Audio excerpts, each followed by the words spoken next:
Palworld, Dawn of Palpagos by the single box random number 8. We have, I'm just gonna call you guys pals. I'll just call you guys pals. That's what we'll do. We got 10 times on the die. Good luck. 1, 2, 3, 4, 5, 6, 7, 8, 9, and there is 10 times. 10 pips, 10 times. Power before? No, but I just started playing it. I've owned Palworld since it first came out on Steam. And I've just never gotten around to playing it, and then opening all these cards and talking about it has really pushed me to actually get in there. And I'm having what's called a little too much fun with that game. Kind of itching at my neck all day today because I've just wanted to go home and play Palworld. Okay, here's what I'll do, because you guys are going to be funny about it. This box is what I would have opened for number 7. So I'm actually going to open what would have been number 8. This one would have been number 8. Risk it for the biscuit in case it takes off with the first edition cards. Yep. Yep. As they say, yeah. We got it, man. First edition says it right there. We got the printing error. Palword. Palword. Play a private server and boost rates a tad. So, are people port forwarding to get their servers going and stuff, or is there a way that Palworld just supports you making your own server hosted world? I haven't looked that deep into it yet. Or are people just doing a thing where you pay another company to host your server? Didn't Palworld get sued? They got sued? And guess who won? The suckers who made this! As soon as they won the court case, they literally turned around, released 1.0 of the game, announced the new mobile MMO coming out. They announced another game coming out. They did the cards. Do the cards say first edition too? They don't explicitly have a first edition stamp, but let me show you on one of the cards here. So this is speculation, okay? Speculation. Look at me down here in the corner. Speculation. But how we've seen Bushy Road do other sets. See how this right here says BP01? How Bushy Road is handled reprints when they do the unlimited print, right? Because after first edition it's unlimited. It would be BPU for unlimited. So there would be a U that's added. Again, this is what everyone is speculating because that's how Bushy Road has handled it with some of their other products. So even though there's no first edition stamp on the card itself, it will have the first edition code for the bottom left of the cards there. There's no way they're going to put first edition on the boxes, put first edition on the packs, and then not have the cards themselves actually be a first edition card. There's just no way. I don't know if it'll be U. I don't know if it'll be R. It'll be some other letter that indicates that it is a part of the reprint versus the first wave. Here we go, folks. Let's say the numbers as we see them. We got number 1. We got number 1. Malcrest on number 5. Number 9 on Depresso. I like this guy. Kitsune on number 7. Oh, Fox Sparks. I have very recently caught a Fox Sparks, using it as a flamethrower and all. That is on the SR number 6. This one's going out to Higa with the Fox Sparks. And then we have, of course, a rare of a pump action shotgun. That is on the 0, going out to Letters and Numbers. Get in the pump action shotgun. I want to point out too, when you get the SRs, you get that textured. See all the textured foil up there? See all that textured goodness? You do get the textured foil on the top of the card with the SRs. Interesting they put it on everything but the cards. It's probably just not to, in all fairness, even if you put it here or whatever, it is I don't know if it's necessary to have it all over or have a stamp on the card, because then it looks like a design element. That might be what they're trying to avoid. Just keep it in the the card code.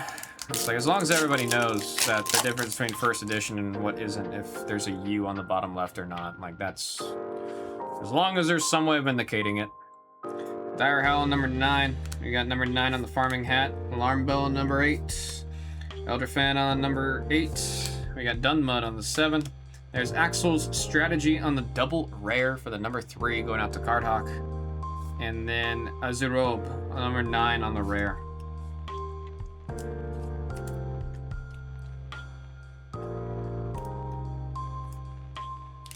Double rare.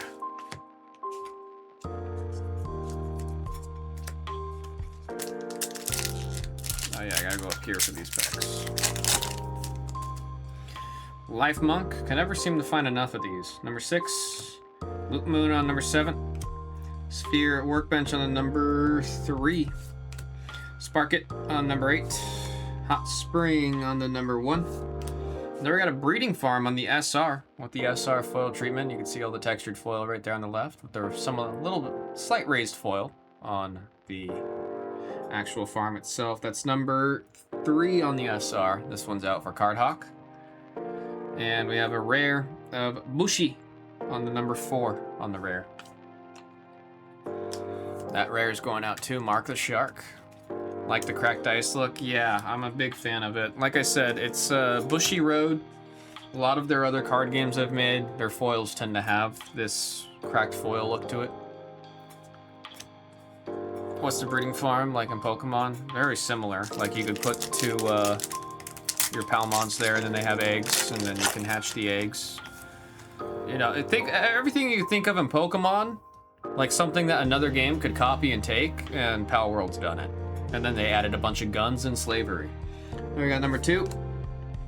Treasure Chest Found on number 4. Pyron on the number 3. Primitive Furnace on the 6. Dig Toys' Headband on number 8. Then we got Shadowbeak on the double rare number 4 going out to Mark the Shark. And Antique Curtains on the number 9. So don't know if it's good, but let's freaking go. Hey, the SRs, you don't see too, like you maybe get like 2, maybe 3 of them per box, so. Not bad at all. Pokemon should try to add weapons. They're never gonna do that. Like, I mean, it's not ever gonna be in the identity of a Pokemon game. There we got 0, 7, 4, 6. Adventure begins on the 0. Feedbox on number 5, and a rare of Warsect on the number 4. I don't think Pokemon will ever like go beyond the rating or rated E, because like this game's very much, I think it's 14 plus. I don't even know if it says it on the pack. I know the actual rating of Palworld's 14 plus, and that's because you can like, oh, it says 13 on here, because you can shoot guns and burn pals alive and turn them into slavery. And honestly, this stupid one right here I'm not going to talk about makes it go up in rating. We got number 1, number 8, Ragnarok on, or Ragnahawk on the 0, Moraith on the 5, Penking on the 1, and there's Lylene Noct on the number 8. Digimon has weapon digis. Digimon doesn't have you burning, or yeah, burning Digimons alive and also subjecting them to slavery. So I still think that's something that like there's a line that is crossed in the Palworld scene that won't be like, you have to worry about the sanity, dude. You legit, like, if one of your pals is overly stressed, it'll get a stress-induced ulcer, and you have to get medicine to cure its ulcer. Like, they're not gonna put that in a rated E game. They're not gonna, Nintendo ain't gonna touch that. They got number 1, number 5, Wumpo on the 3. Relaxaurus, everybody loved this guy, on the number 6. This one's for Higa. And number 7 on the Jormuntide.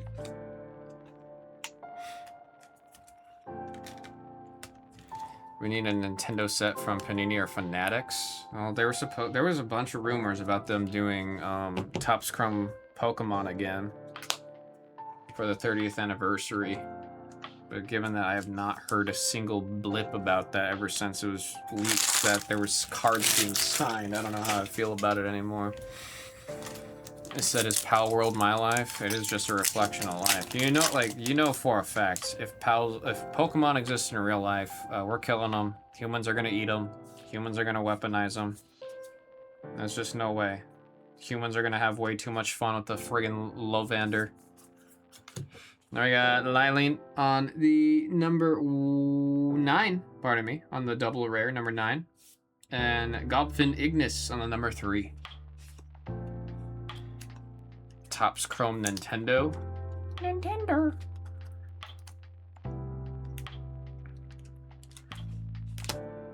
I don't know. Dude, speaking of Nintendo, it's been announced, or not fully announced, but like we're getting a Legend of Zelda Magic the Gathering set. I don't know if I'm like being overzealous about this, but I think Legend of Zelda will sell bigger and more than Final Fantasy. Because Final Fantasy has like a card game and all that. We don't have anything like that for Legend of Zelda. Like this is gonna be kind of like a really true first of its kind deal going on here. So I'm super curious about how that's gonna go, man. And number 2. Flamebell on 2. Blaze Hell on 4. Daydream on number 2. Something, whoa, something freaky back there. Mallet. Oh my god. Okay, we did actually get a double SP. We did actually get a double SP. Number 3, Cardhawk. Number 3, Cardhawk. Getting our first double SP. Hot diggity damn. Oh my gosh, the foiling. Yo. Okay, hang on. What's behind it? We got the lamp on the rare. This is number 8. We gotta look at... Yeah, okay. So clearly the cards do not have to be printed in Japan to have this kind of foil tech.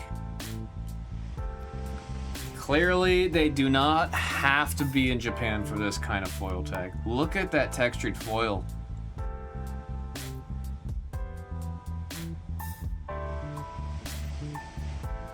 All of that is raised gold foil. You can see it right there.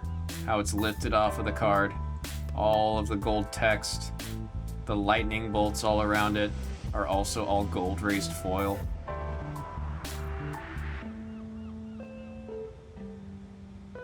Even the lucky pal symbol on the top right is raised foil. The 7 on the top left, it is all raised foil. That is a stunning looking card.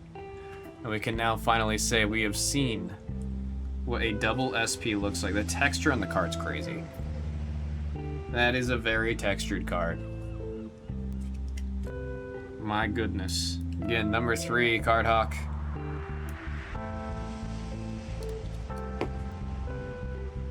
That is a sick hit. I'm also, yeah, there we go. I was gonna say, this is definitely Beat the Swords worthy, and Mark the Shark just confirmed it. We will be definitely beating the sorts on that.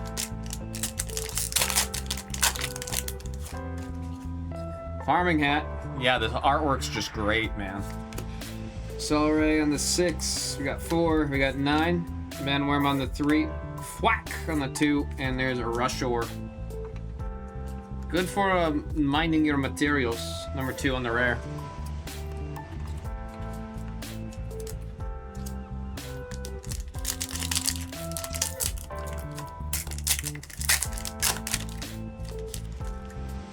We got the wooden wall on the number 1. Black marketer on the number 7. 2 on the antique mirror. Wumpo on the 3. Flame cauldron on the number 7. And wow! Also getting an OSR of Axel's strategy. Whoa, look at that foiling. Look at that foiling. I didn't think we were going to get the OSR too with the double SP back there. Hot damn. We got number 1 on the Patalia. Axel's strategy. 23. Hot dog, the number 3. Cardhawk.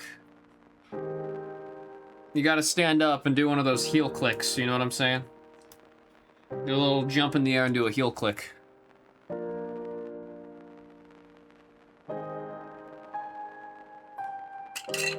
Axel's strategy. So who's that? Clearly it's a character you haven't met yet in the game. Looks like you gotta play a little bit more, huh? I'm talking, I've only met Zoe. I haven't met any of the other characters yet. I've played, I was up till 7 last night, and I've played exactly 5 hours of the game. I have not played that much of it. I just started playing it. We got number 1. Nox on the number 6. Serpent on the 7th. Gumas on the number 8. Use that to refill your seeds. Then you got Palsphere on the number 7. Medieval Medicine Workbench on the 0. And our final. There's a Meat Cleaver. Changes pet to Butcher. Butchered pals are gone forever.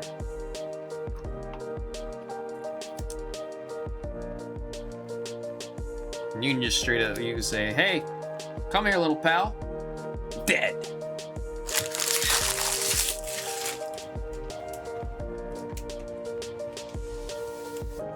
Pokemon, they faint. This game, they get incapacitated or die. Oh boy.